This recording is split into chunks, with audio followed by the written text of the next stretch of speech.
Looks like we'll have the new lumber rack for this wall later this week. Looking at Friday as delivery date, so we've got a couple days before that'll be here, and then I'll put that up.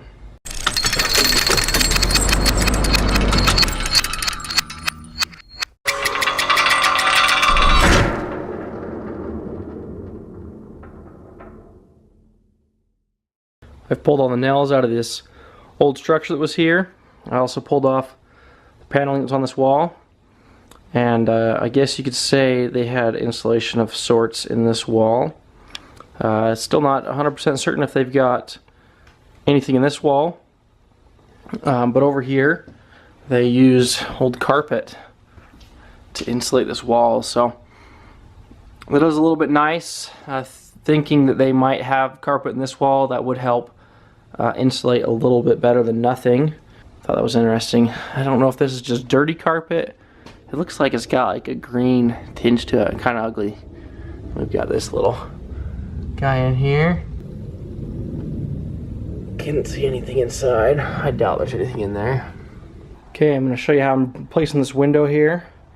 So we've got this board already cut. I've got some liquid nails and some screws in my impact driver, as well as that sheet that's going to go in here. Here's where I ripped out that old window. I've just installed these 2x4s here to give me a place to screw onto. Going around there. I'll just go around with a bead of liquid nails. I don't have any caulk, or I could use that too. It doesn't really matter. I'm just going to put a good healthy amount on there, prevent any moisture from coming through. This old stuff's tongue and groove, you can kind of tell there. So it's not going to have the water capabilities of that, just because it's just a regular piece of plywood, 3/4 inch plywood. Eventually I'll reside this backside and you won't even know this patch is here. There we go.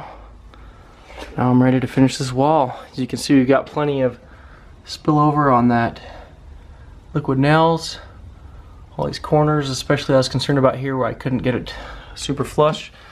I just use these 2x4 scraps from the shelf, but lots of oozing over. Should be a good watertight seal. Look what came in the mail.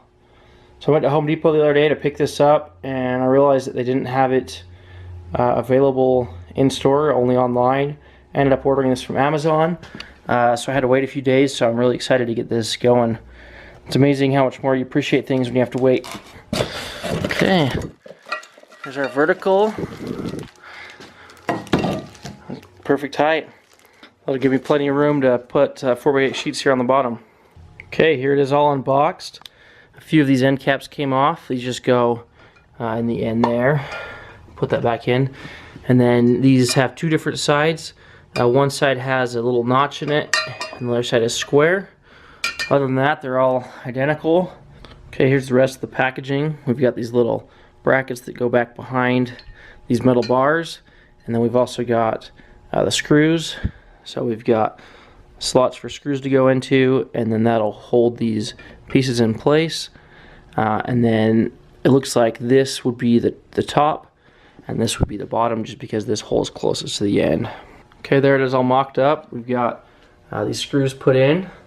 Pretty easy with the impact driver. And then I've got two screw options that I've just got here laying around. We've got either a 4-inch or a 3-inch. So either one of those would have substantial bite and should work well. Double check and make sure that goes good fit. Pretty easy install. I'll admit this is a little bit smaller than I expected it to be, but it does align well with what I had in mind for this garage. You can see it sticks out about the same distance as that other shelf, so that's about perfect. I'm simply worried just because I've got so much material there. I don't know if it's all going to fit. It's doubtful. But it will make this part of the garage a little bit nicer. Maybe it'll force me to get rid of some stuff I'm not going to use. Over here to the right, I'm going to put this shelf. I've got this plastic shelf here that I'm going to put here, and that'll be nice. This shelf actually was right next to this window. Might have even covered that window a little bit before, so it shows you how much more space I'm going to have here in the corner. And then obviously the larger sheets will go down here. So might have to move where my bike was hanging, and might have to get rid of some stuff. Go ahead and show you how I installed this. So here's those 4-inch screws. I ended up using a little bit of a washer sucked it in tight, just gave it a little more surface area to pull against. As you see here, you know, it sucked it in pretty good. And then these bracket things were included, really strong and sturdy. These will obviously be weighted down with the wood, but this black piece is very sturdy. On this piece, I ended up having to add this little piece of trim piece. It turned out really nice. I think I might add some more going down there. I did have to get a chisel out and notch this one, as it sticks out a little bit more than the rest. This one also sticks out more, but it ended up going underneath that black piece. It worked out fine. Might have to disconnect this in the future when I finish this upper piece of the wall going across there. Load this up now.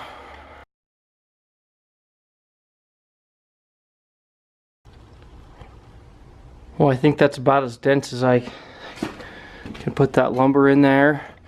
That's definitely stacked a lot more dense than it was previously. Didn't get quite as much as I would have liked up there. I think this will be a better storage method for me though. We do still have quite a bit left over. These are all pallet wood pieces. I need to go through them and get them prepped for use. So it's got all these cut off ends. I usually just take a hammer and bust these off. It's really easy to crack these where the nails are and pop those out and then pull the nails out. So I need to do that to all these. This was the last batch I got for this vertical pallet wood wall, and these are basically 2x3s. And this last grouping I got was actually 2x4s, so that was really nice. I've also got a nice collection of plywood there from my scrap place. So we'll get these things all set up, and I think we'll still be able to have a nice corner of the garage here, a little bit neater, a little bit cleaner, and taking up a little bit less space. And if I do admit, that does look really nice, a lot nicer than the old one.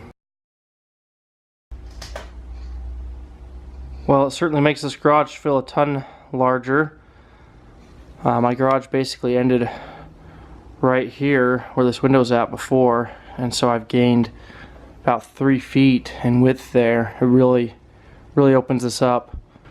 That'll be nice to have this added space in here.